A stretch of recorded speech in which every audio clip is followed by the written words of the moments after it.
Hi guys, welcome to our channel. This segment is going to be based on the 21-day Daniel fast and diet. That consists of simple foods and natural earthly foods.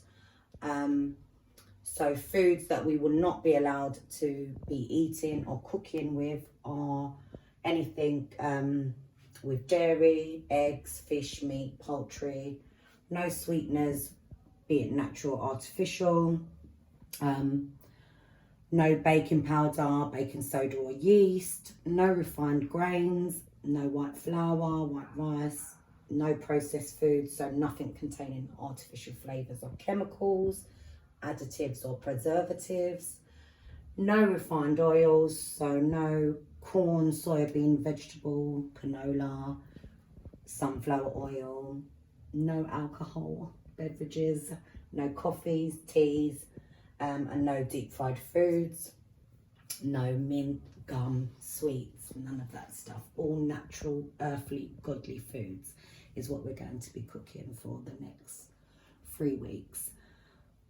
So if you click on the right hand side, you will see a link to our very first video in this series of the 21-day Daniel fast. We hope you enjoy it and we hope it gives you some ideas on how you can also do the Daniel diet.